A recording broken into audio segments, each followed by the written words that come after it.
आपलं पुढचं एक्सप्लेनर आहे तुकाराम मुंडेंबद्दलचं। तेच आहेस तुकाराम मुंडे जे धडाकेबाज आहेत, कुठेही बदली होऊ द्या अगदी लगेच ॲक्शन मोडमध्ये येतात आणि जे नियम मोडतात त्यांचा कर्दनकाळ ठरतात। थोडक्यात एक तुम्हाला रामदास आठवलेंच्या स्टाईलमध्ये जर आपण म्हणायचं झालं तर एक कविता, अर्थात ती राहू द्या कवितेचा मुद्दा, पण अशीच ओळख सध्या तुकाराम मुंडेची झाली आहे। तुकाराम मुंडे हे 25 मे रोजी अन्न आणि औषध प्रशासनाचे म्हणजे FDAचे आयुक्त झाले आहेत। तेव्हापासून मुंडेंनी सिंघम सारखाच कार्यक्रम सुरू केला आहे आणि भेसळखोर अक्षरशः चळाचळा कापायला लागले। मुंडेंनी कसा धडाका लावलाय पहा, ग्राफिक्सच्या माध्यमातून बघूयात।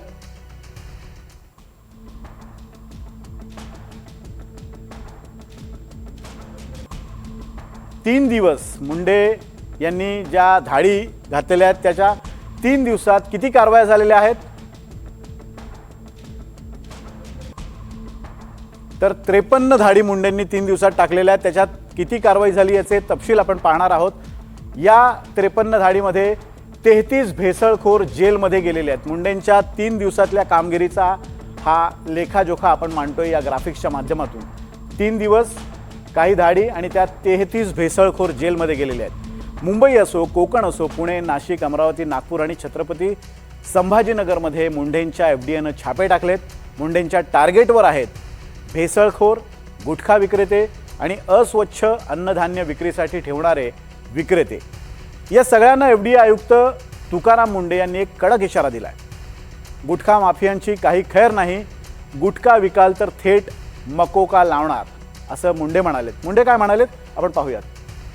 जर पब्लिक हेल्थला जर डेंजर असेल आणि तो आयटम प्रोहिबिट केलेला असेल तरीही त्याचा व्यापार होत असेल, तिथं ट्रान्सपोर्ट होत असेल, होलसेलर विकत असतील, सेलर विकत असतील आणि तो अवेलेबल होत असेल तर त्याच्यावरती स्ट्रिंजेस्ट पॉसिबल ॲक्शन घेणं गरजेचं आहे। त्या निष्कर्षापर्यंत पोहोचल्यामुळं आज दिनांक 12 जून रोजी मी मोका लावण्याचे आदेश पारित केलेले आहेत। अगदी अपेक्षेप्रमाणे तुकाराम मुंडे ॲक्शन मोडवर आलेत, पण गेल्या काही दिवसात तुकाराम मुंडेंच्या नेतृत्वाखाली अन्न आणि औषध प्रशासनानं काय काय केलंय पहा ग्राफिक्सच्या माध्यमातून। अन्न आणि औषध प्रशासनाचे राज्यात एकाच वेळी अनेक ठिकाणी छापेमारी झालेली आहे। तब्बल 3,95,00,000 रुपये किमतीचा भेसळयुक्त साठा जप्त करण्यात आलेला आहे। 21 जणांना अटक झाली आहे। 17 व्यावसायिक आस्थापना सील करण्यात आलेल्या आहेत। प्रतिबंधित तंबाखू किंवा गुटखा विक्री विरोधात धडक कारवाई सुरू झालेली आहे। राज्यभरात 195 ठिकाणी धाडी टाकल्या गेलेल्या आहेत। जवळपास 2 कोटींचा माल जप्त झालाय आणि हे किती तर 1-2 आठवड्यातली ही कामगिरी आहे। 192 आरोपींना अटक करण्यात आलेली आहे। तब्बल 192 आरोपी अटक झालेले आहेत। कोल्हापूर आणि पुण्यात विनापरवाना औषध साठा सुद्धा जप्त करण्यात आलेला आहे आणि 24,81,000 रुपये किमतीचा औषध साठा जप्त करण्यात आलाय। अन्न आणि औषध प्रशासनाची फसव्या जाहिरातींविरुद्ध सुद्धा कारवाई सुरू झाली आहे। उदाहरणार्थ पतंजली किंवा दिव्या फार्मसी या कंपन्यांचा औषध साठा सुद्धा या कारवाईत जप्त झालाय। 51,41,000 रुपयांचा हा साठा आहे असं आकडेवारी सांगते आहे आणि हॉटेल तसंच रेस्टॉरंटसाठी सुद्धा कठोर नियमावली त्यांनी जारी केलेली आहे। ग्राहकांची दिशाभूल टाळण्यासाठी हे कठोर निर्णय घेण्यात आल्याचं स्वतः तुकाराम मुंडे म्हणतात।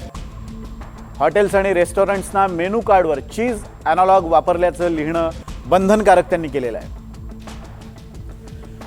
तर या सगळ्याचा परिणाम काय झालाय तर अनेक हॉटेल्समधून पनीरच गायब झालंय, कारण पनीर महाग असतं म्हणून सर्रास पनीरच्या ऐवजी ॲनालॉग चीज वापरलं जातं। आता मुंडे FDAचे आयुक्त झाल्यापासून ॲनालॉग चीज वापरणाऱ्यांचे सुद्धा धाबे दणाणून गेले आहेत। पनीरशिवाय पनीर बटर मसाला बनवू पण मुंडेंची धाड नको असं हॉटेल मालकांचं झालंय। या संदर्भात हॉटेल मालक काय म्हणतात पहा। पण मार्केटला पाहाल तर आहे आणि लोकांच्या मनामध्ये एक नैसर्गिक भीती तयार झालेली आहे की पनीर जे आहे ते हे ओरिजिनल आहे का डुप्लिकेट आहे। जसं रोजचं आपल्याला 5-7 किलो लागायचं तर आपण आता 4-5 किलोवरती सेल करत आहोत, कारण की लोकांच्या मनातली भीती आहे। तो एक कारण आहे आणि मार्केटला पण उपलब्धता जशी पहिले होती तशी नाही राहिलेली आहे। हॉटेल व्यावसायिक म्हणतात 5-7 किलो लागायचं, आता आम्ही ते 4-5 किलोचं आणतो। म्हणजे कितीची भेसळ होत होती पहा। म्हणजे या हॉटेल मालकावर आरोप नाही आहे, पण एक उदाहरण म्हणून ते पुरेसं आहे।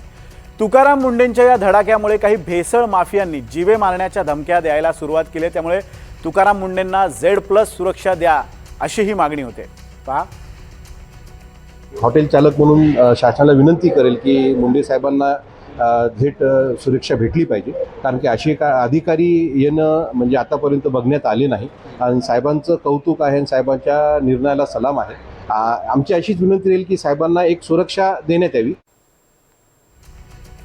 तर तुकाराम मुंडेंना सुरक्षा द्यावी असा प्रश्न सर्वांनाच पडलेला आहे आणि हा प्रश्न आम्ही जेव्हा NDTVच्या सोशल मीडिया प्लॅटफॉर्मवरूनही विचारला होता, त्यावर लोक काय म्हणतायत पहा. ग्राफिक्सच्या माध्यमातून आपण जाणून घेऊयात की काय लोकांच्या प्रतिक्रिया. सगळ्या आमदार मंत्र्यांची सुरक्षा काढून तुकाराम मुंडेंना देण्यात यावी असं काही लोक आपल्या YouTube चॅनलवर आम्हाला सजेशन करतायत. तुकाराम मुंडे हे लोकांचे कैवारी आहेत, रयतेचे रक्षण करते आहेत, विकृतांचे कर्दनकाळ आहेत, सुखी राहोत सदा सर्व काळ असंही लोकांचं म्हणणं आहे. मुंडेंना राष्ट्रपतीपेक्षाही जास्त सिक्युरिटी दिली पाहिजे असंही लोक म्हणत आहेत. जो माणूस माणसांना जर दूषित खाण्यापासून वाचवत असेल तर त्याचं अभिनंदन आहे असं लोकांचं आमच्याकडे दिलेल्या प्रतिक्रियांमध्ये म्हणणं आहे. अर्थात आपल्याला आलेल्या धमक्यांबाबतच्या ऑडिओ क्लिप्स किंवा मेसेजेस हे 8-10 वर्षांपूर्वीचे आहेत अशी माहिती कालच तुकाराम मुंडेंनी जी पत्रकार परिषद घेतली होती त्यात दिली होती. असो,